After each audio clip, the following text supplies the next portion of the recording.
Niat yang benar karena Allah, bukan sekedar menghasilkan produk pengetahuan yang bermaslahat, namun juga menghadirkan percepatan ilmu yang dahsyat.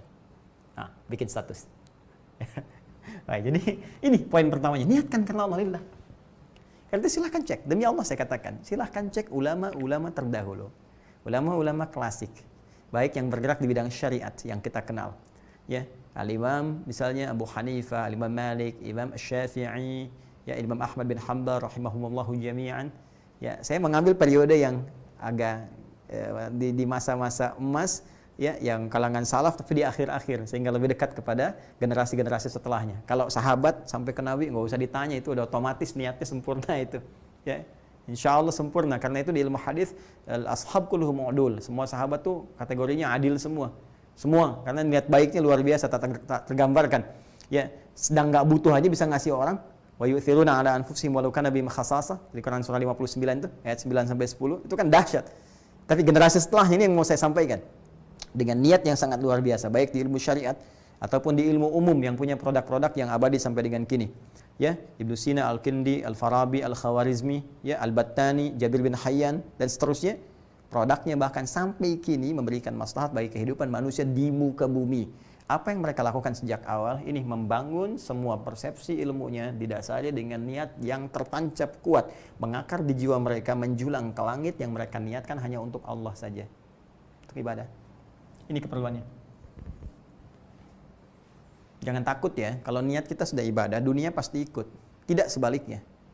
Karena itu kata Ibnu Qayyim al-Jauziyah, menghadapi dunia itu jangan diikuti. Kalau dunia itu dikejar seperti bayangan, nggak akan pernah kita dapati, nggak akan pernah kita lampaui. Besok kalau nggak percaya kejar bayangan tuh, balapan lari sama bayangan. Anda capek sendiri, ya. Maka bagaimana caranya? Berbalik. Tinggalkan, maka bayangan akan mengikuti. Pun demikian, ketika kita niatkan semua apa yang kita kerjakan dari pengetahuan sejak mulai di bangku sekolah, niatkan lillah, niatkan untuk berkhidmat dalam kebaikan. Niat karena Allah itu satu, punya nilai ibadah, yang kedua punya nilai-nilai kebaikan. Nanti Allah akan bimbing ilmu kita menjadi maslahat, jadi manfaat. Ya, itu bedanya, ada berkahnya. Ya, ziyadatul khair, bertambah nilai kebaikannya. Dari mulai tingkat sekolah sampai ke kampus, Anda belajar di kampus manapun, silahkan. Di kampus umum gak ada masalah. Anda belajar fisika, matematika, kimia, biologi, ya, apapun Anda bisa pelajari. Nanti setelah Anda lulus dari itu semua, ketika niat Anda benar, Allah akan berkenan membimbing dengan ilmu itu melahirkan karya-karya yang bermanfaat. Anda seorang arsitek, bikin bangunan-bangunan yang bermanfaat. Ya, selain rumah ibadah, bikin kantor-kantor yang baik. Nanti insting itu akan dibimbing oleh Allah. Anda nggak akan mungkin menerima proyek-proyek yang buruk, mustahil. Ya, Anda belajar dengan benar, niatnya karena Allah, tiba-tiba Anda bangun tempat-tempat maksiat, itu mustahil. Hati Anda akan berontak. Ya, hati kita akan berontak, mustahil. Ya, ini tuh poinnya. Pun demikian, Anda belajar ilmu hukum, belajar ilmu ekonomi, ya, politik dan sebagainya, itu akan terbawa suasana itu. Ketika benar niatnya, arahnya pasti akan baik. Mustahil orang belajar ilmu hukum, kemudian niatnya benar karena Allah, dia ikuti dan dia iringi dengan ketakwaan kepada Allah, mustahil akan menyimpang dari kaidah-kaidah kebenaran, itu mustahil. Di ekonomi demikian, apalagi dalam ilmu syariat. Karena hati-hati, penyimpangan bisa terjadi bukan hanya dalam ilmu umum, dalam ilmu syariat pun bisa terjadi. Betapa banyak orang-orang belajar ilmu-ilmu tertentu, bahkan dalam konteks syariat bisa keliru, bisa fatal dan bisa salah. Ya, bahkan para ulama mengidentifikasi sejak dulu, ini bisa menyimpang, bahkan dari sisi pembelajaran ilmu agama. Ya, itu bisa dibuktikan. Ya, ini niat. Ini tidak mudah teman-teman sekalian. Ya, bahkan saya juga mohon didoakan ya. Mohon dengan sangat didoakan para ustadz, para kiai, para habaib, ya, ulama-ulama kita, ya, baik yang personal maupun tergabung di komunitas, ya, di ormas, baik MUI atau ormas-ormas tertentu, doakan, karena nggak mudah pelihara niat ini. Jadi antara manusia-manusia, insan beriman yang dihisab di hari kiamat, yang di awal-awal, 3 golongan utama itu banyak masuk neraka. Ya, golongan pertama para orang-orang ahli ilmu, yang mengaku ketika ditanya, "Kau apa yang kau lakukan dengan ilmumu?" Mereka mengatakan, "Ya Allah, kami ajarkan karenamu." Kata Allah, kadzdzab, bukan kadzib, tapi kadzdzab. Kadzib sekali dusta, kadzdzab banyak berdusta.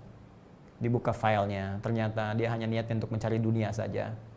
Ngajar untuk cari popularitas. Kalau sekarang di dunia banyak ingin cari subscriber saja, kan? Ingin cari penghasilan dunia. Kalau dulu orang cari amplop macam-macam, sekarang pengennya ya dapat penghasilan dari YouTube, dari apa, dari macam-macam, niatnya sudah ke dunia. Baik ya. Nah, secara kaidah kalau keduniaan itu pilihan, ya. Tapi kaidah akhirat ketika semua difokuskan ke dunia, akhiratnya nggak dapat. Jadi kalau kita niatkan lillah karena Allah akan bimbing. Dunianya dapat sekaligus dan diarahkan dari dunia itu untuk produk yang bermaslahat lagi. Diarahkan lagi sehingga nilai manfaatnya banyak. Dunianya dapat, nyaman, tapi diarahkan oleh Allah dengan berkualitas. Ya, Anda pun demikian. Ya, jadi jangan diduga mudah. Yang kedua orang kaya, yang dengan kekayaannya itu sering terlihat dermawan, sering bagi. Ditanya, apa yang kamu kerjakan dengan harta yang kau bagikan itu? Mereka berkata, lillah karenamu ya Allah. Kata Allah, bohong, kadzab kamu. Buka filenya, ternyata niatnya untuk riya. Ya, pengen diketahui orang, pengen catat dan sebagai orang dermawan. Ya, demikian. Yang ketiga, orang-orang yang tampil berani, membela, tampil seakan-akan orang hebat, ahli kebenaran. Ditanya, kenapa engkau kerjakan untuk apa? Dia katakan, lillah, untukmu ya Allah. Kata Allah, kadzab, bohong. Ya, engkau hanya ingin dikenal sebagai orang pahlawan, sebagai orang hebat, sebagai orang begini, nggak ada kamu kepentingan akhiratnya. Akhirnya, apa yang dikerjakan di dunia itu tidak punya nilai akhirat. Ketika kosong akhirat, nggak mungkin masuk surga. Berat, apalagi timbangan dosanya tak terukur, maka mesti dicuci di tempat yang sangat menakutkan, mengerikan. Ya, yaitu neraka. Dan sering-seringlah baca ayat tentang neraka, supaya kita bisa menghindarinya. Hudzaifah al-Yamani itu sahabat yang sangat luar biasa, selalu berpikir ya terbalik, antitesis dari teman-teman yang lainnya. Jadi kalau orang bertanya surga, beliau tanya paradoks, tanya tentang neraka. Orang tanya tentang nikmat kubur, beliau tanya tentang siksa kubur. Sehingga sahabat-sahabat berkata, ya kamu ini gimana sih? Kok nanya yang seperti itu? Kata Hudzaifah, kalau orang tanya surga itu biasa. Ya, ngamalkannya biasa. Tapi kalau nggak tahu lubangnya, nggak tahu jerat nerakanya, besar kemungkinan bisa terpeleset. Maka aku tanyakan itu untuk menghindari ya. Maka rumus ini bisa kita pakai. Ya, sering baca ayat surga bagus untuk motivasi, tapi sering-sering juga baca ayat tentang neraka. Supaya banyak kita menangis, banyak sentuhan pada jiwa, getaran kemudian kepada hati kita sehingga mengarahkan kita pada nilai kebenaran lagi. Mesti banyak merenung, terutama di situasi-situasi seperti ini. Ya, boleh jadi Allah berkehendak untuk mengembalikan kita pada fitrah yang benar itu, pada fitrah yang lurus, untuk kembali kepada Allah. Disadarkan, kamu ini sehebat apa, sekuat apa sih? Makhluk kecil aja nggak bisa kamu tangani, terus kamu ingin hebat, merasa lebih hebat daripada Allah, merasa lebih hebat daripada ketentuan-ketentuan Allah. Ya, nilai-nilai kebaikan nggak tampak dalam dirimu. Kalau dengan yang kecil aja kamu belum bisa mengatasi, lantas di mana keangkuhanmu? Kamu masih ingin angkuh? Ya. Nah, hal-hal demikian penting untuk kita rasapi sehingga kita kembali kepada Rabbul Izzah. Saat seseorang berada di titik yang seperti itu, kembali kepada Allah, maka disitulah rahmat akan diturunkan oleh Allah Subhanahu wa taala.